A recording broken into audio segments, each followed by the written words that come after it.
fica: ah, Senhor, eu quero isso. Ah, meu Deus, me dá isso. Ah, papai, cuida disso. E aí a gente esquece: Senhor, eu quero a sua presença. A gente esquece: Senhor, eu quero sua presença. Lá nos finalzinhos, né? Moisés, ele fala assim, lá no versículo 18: então ele disse: rogo-te que me mostres a tua glória. E aí Deus estava falando comigo: mostre-me a tua glória, né? É profundo, o negócio é profundo, não é o raso, né? Não é ficar ali na beirinha da água, não. É você ir entrando no mar e ir afundando mesmo, ir afundando. Só que isso só é possível no dia a dia. Não tem como buscar a presença de Deus indo uma vez por semana na igreja. Ah, orar só lá na igreja, orar só no domingo, orar só na quarta-feira, orar só na segunda-feira, ler a Bíblia só no domingo, só na quarta. Não tem como. Como a gente vai afundar se a gente pega a Bíblia uma vez por semana, no máximo 3? Deus, Ele quer todos os dias. Todos os dias Ele quer o quê? A presença lá com você. É você na sua casa. O culto é complemento.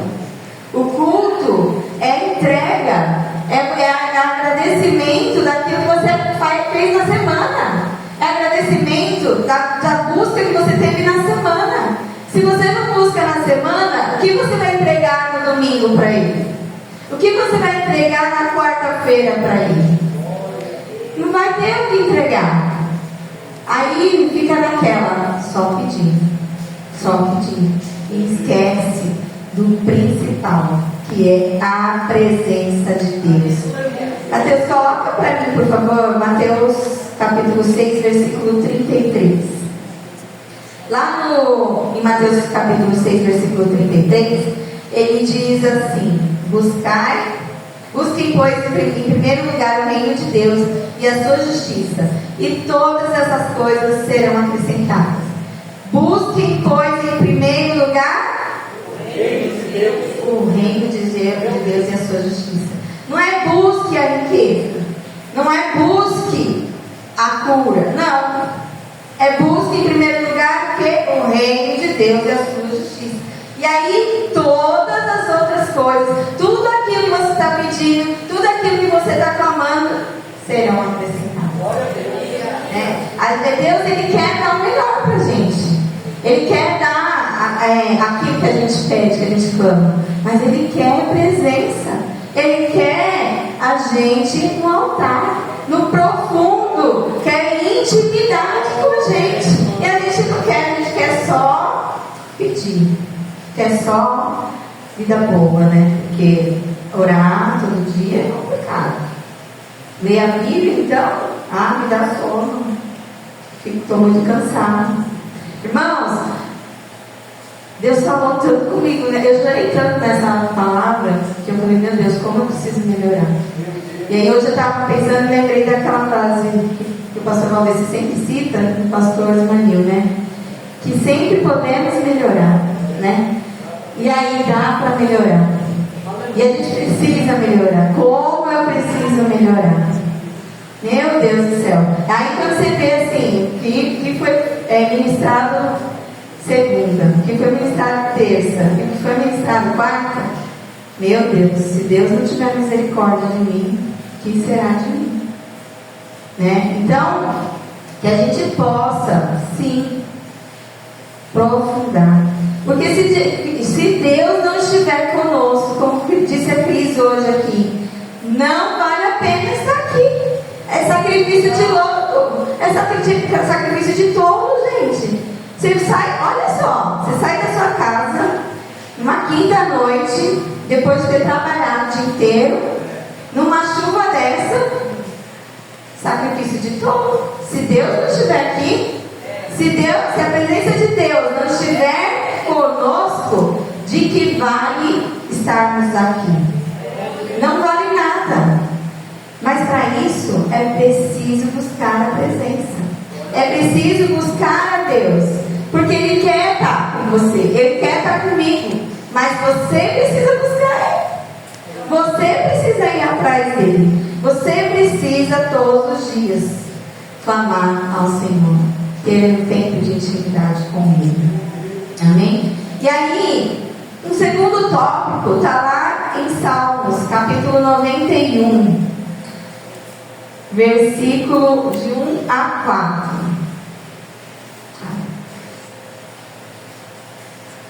Deus colocou ali. Aquele que habita no abrigo do Altíssimo descansará à sombra de Todo-Poderoso. Direi do Senhor: Tu és o meu refúgio e a minha fortaleza, o meu Deus em quem confio.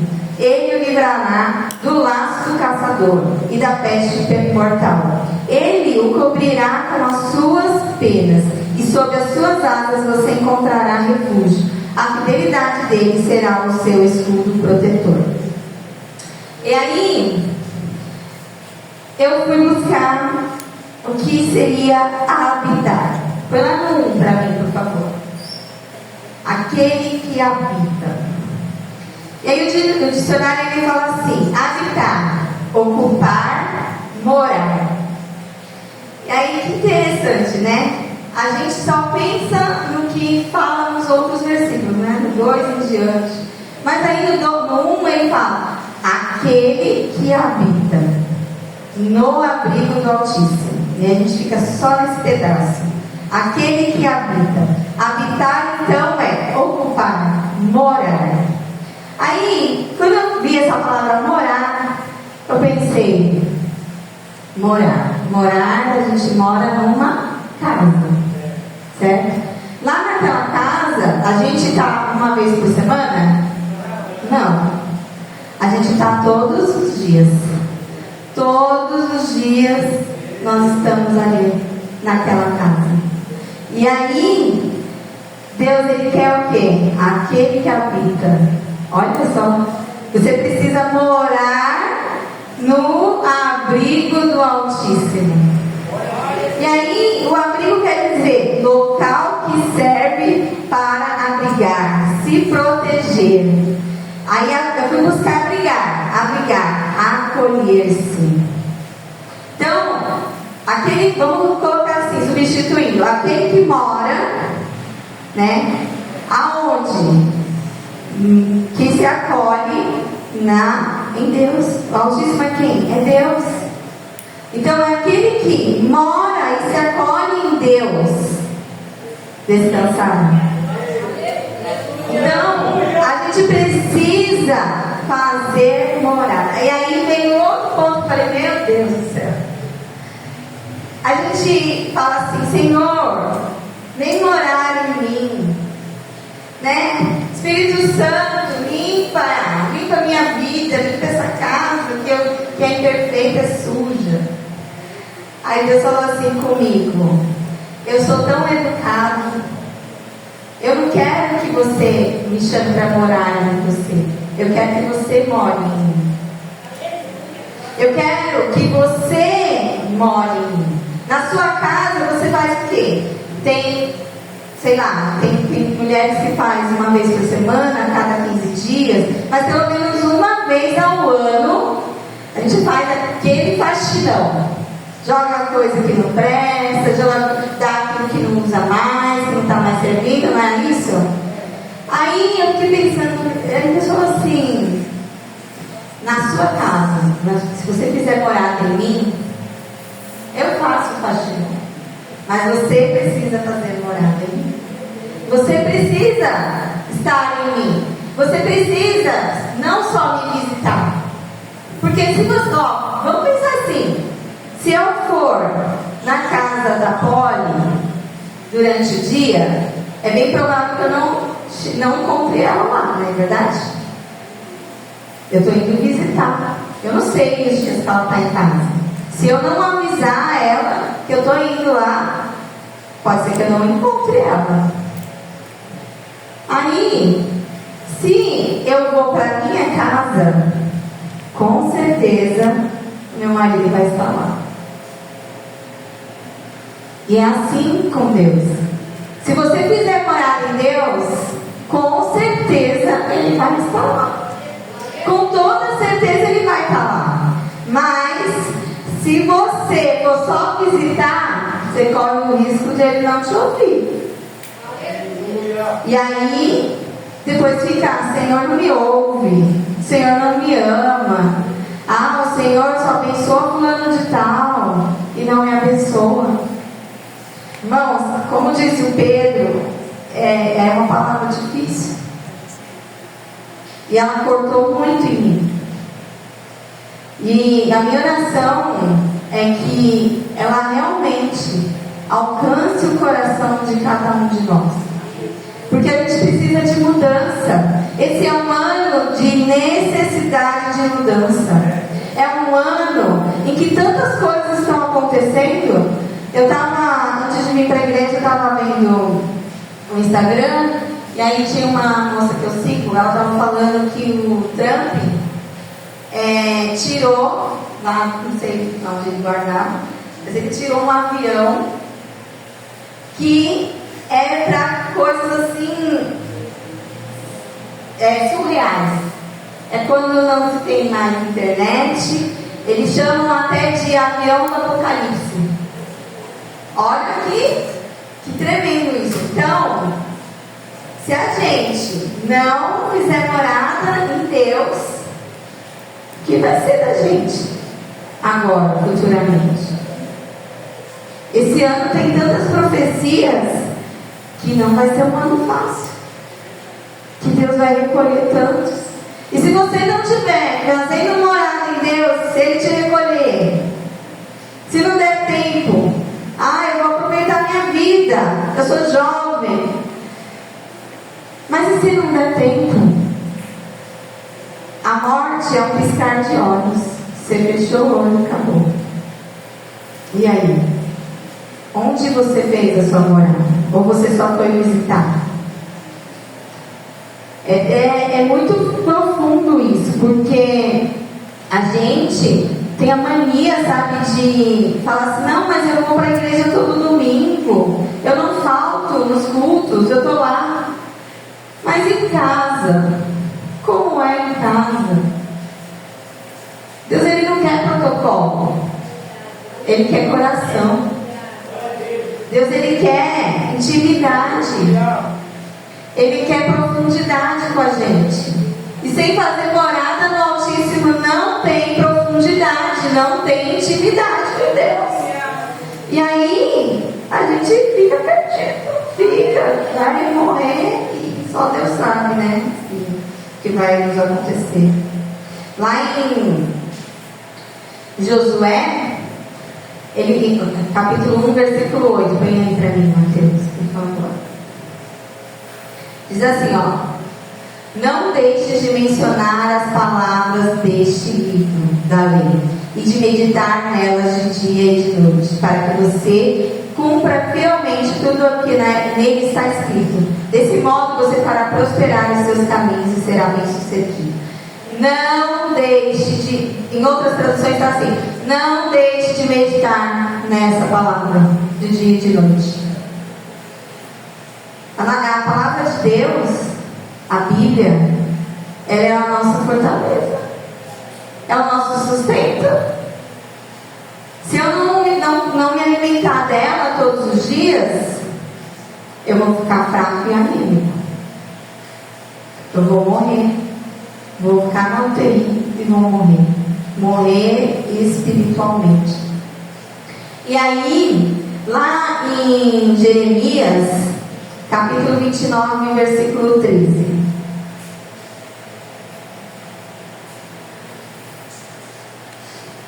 Jeremias 29, 13. Vocês me procurarão e me acharão, quando me procurarem de todo o coração.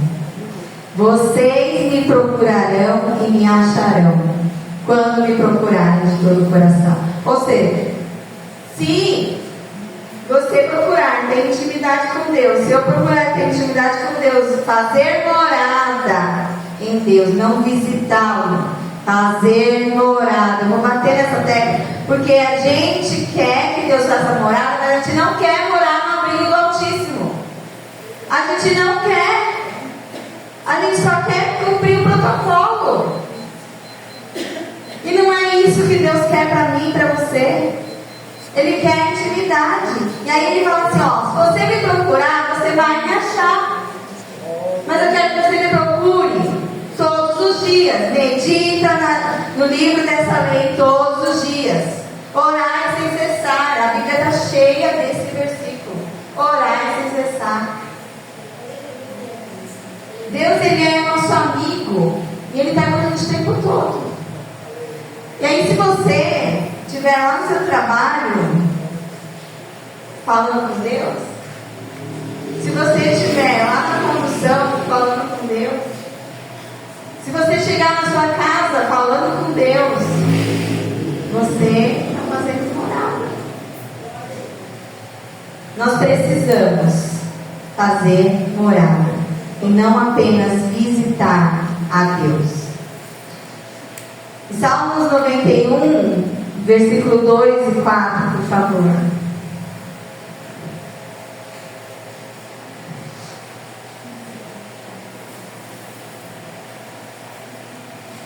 Ele completa assim, ó: direi do Senhor, tu és o meu refúgio e a minha fortaleza, o meu Deus em quem confio.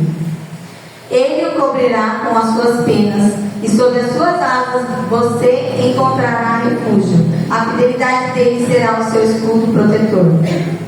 Mas para isso precisa o quê? Fazer morada. Precisa fazer morada, habitar em Deus.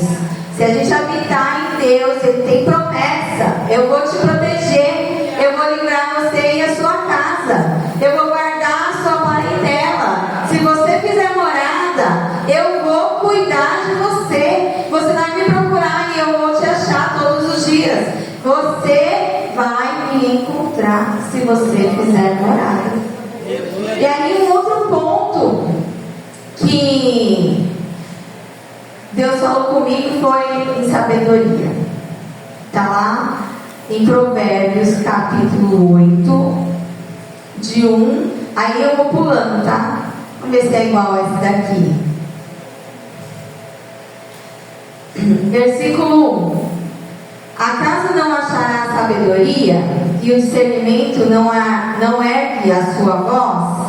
Versículo 5: vocês ingênuos adquiram a prudência, vocês tolos adquiram bom senso. Versículo 6, aí vai do 6 ao 9: ouçam, pois tem coisas importantes para dizer. Os meus lábios falarão o que é certo. A minha boca fala a verdade, pois os meus lábios detestam a maldade. Todas as minhas palavras são justas, nenhuma delas é distorcida ou perversa. Para os que têm discernimento, são todas retas, e retas para os que encontram conhecimento. Capítulo 9, versículo 10 de Provérbios também. O temor do Senhor é o princípio da sabedoria, e o conhecimento do santo é entendimento. E aí, sobre a sabedoria, uma pessoa sábia é uma pessoa que tem conhecimento, né? Normalmente são pessoas que estudam muito, né? Que lê muito, que está bem antenado e tal. É uma pessoa sábia. Só que essa sabedoria aqui que vem de Deus é sabedoria com discernimento. E aí, sabedoria com discernimento, a junção dos dois faz você fazer a coisa certa. Porque você tem a sabedoria, né? Você sabe o que precisa ser feito. Mas quando você tem o discernimento, você sabe quando fazê-lo. E se é preciso fazê-lo, como fazê-lo. Não adianta só ter o conhecimento. Não adianta só, nem na faculdade. A gente tem a teoria, o conhecimento. Só que se eu não for lá e praticar, eu não sei como fazer. E aí o discernimento é assim. E a Bíblia fala o quê? Que Com discernimento, a gente sabe, vai temer ao Senhor, odiar o mal, odiar o orgulho, a arrogância, o mau comportamento e falar perverso. Uma das coisas que o Pedro falou aqui na segunda-feira. Se a gente olhar para nós, a gente vai ver que a gente tem tudo isso. Orgulho, né? Maldade, arrogância, que mais? Perversidade. Às vezes a gente fala aquilo que não deve. Tem palavras imundas saindo da boca, que deveria ser santa. Gente, quantos crentes abrem a boca para falar palavras imundas? E aí, sua boca era para louvar a Deus. Sua boca é para adorar a Deus, para aclamar a Deus. E aí você vai na igreja no domingo, louva a Deus, adora a Deus.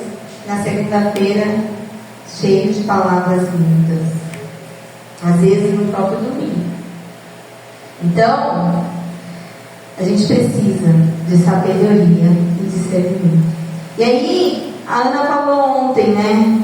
Que a gente precisa se dar bem com as pessoas, né? Saber conviver com as pessoas. E aí Deus falou comigo assim, aprendi uma coisa que eu nunca mais vou esquecer, que Deus falou. Ao invés de pedir paciência, peça sabedoria. A gente fala assim, Senhor, dá paciência para mim. Não aguento mais essa pessoa. Deus mandou o quê? Que a Ana falou ontem, suportar uns aos outros. Aí ela ficou, eu vou suportar. Dá paciência, Senhor. Aí sabe o que Deus vai fazer? Vai dar luta para você ter paciência. Para você aprender a ter paciência. Então, ao invés da paciência, pegue sabedoria. Senhor, me dá sabedoria para eu lidar com essa pessoa. Me dá sabedoria para eu tratar tal assunto. E aí, quando você busca sabedoria e discernimento em Deus, você começa a temer ao Senhor de tal forma que tudo que vai ser feito, você pergunta para Ele. Ah, Senhor, está na hora de fazer isso? Está na hora de mudar de emprego? Está na hora de trocar de carro? Está na hora de mudar de casa? Está na hora de namorar? Está na hora? A gente pergunta. Por quê? Porque a sabedoria com o discernimento faz a gente buscar o temor do Senhor. E aí, uma pessoa sábia, ela sabe ouvir uma crítica, ela sabe ouvir que foi bom, que não foi bom. Ela sabe ouvir, ela não fica brava. A Bíblia fala, em Provérbios mesmo fala, que se você chama a atenção de um tolo, ele vai ficar bravo com você. Mas o sábio não. Porque o sábio, ele está querendo o tempo todo aprender. O sábio, ele quer melhorar o tempo todo. E aí, ele vai agradecer. Obrigado. E quando vem de Deus, então, Senhor, obrigada pela sua misericórdia. Obrigada, Senhor, porque o Senhor ainda me repreende. Isso quer dizer que você me ama, Senhor. Cada repreensão de Deus é um gesto de amor dele conosco. Foi cantado aqui que ele ama. E quem ama repreende. Quem ama não passa a mão na cabeça, não. Quem ama chama atenção e repreende. Então, para acabar, porque eu já passei do meu tempo, nós possamos não sair do lugar sem a presença de Deus. Buscar a presença de Deus. Buscar a glória de Deus. Que nós possamos fazer morada no Altíssimo. Habitar no Senhor. E buscar a sabedoria e discernimento. Para que o nosso ano seja um ano de vitória, seja um ano de bênção. Porque se você tiver sabedoria, se você tiver namorado do Altíssimo, pode vir a chuva, pode vir o vento, mas você vai estar ali, ó, firme e forte, confiando que Deus está cuidando de tudo, que Deus está no controle de todas as coisas. Aleluia. Ontem Deus colocou no meu coração um louvor, e esse louvor eu não me arrisco a cantar sem ensaio. E aí eu pedi ajuda para os universitários, né? A Amanda vai vir aqui louvar ele, e eu gostaria que vocês meditassem, né? É um louvor de meditação, de entrega. Quando está louvando, entrega para Deus. Peça para Deus a presença dele. Amém? Deus abençoe e obrigado pela oportunidade.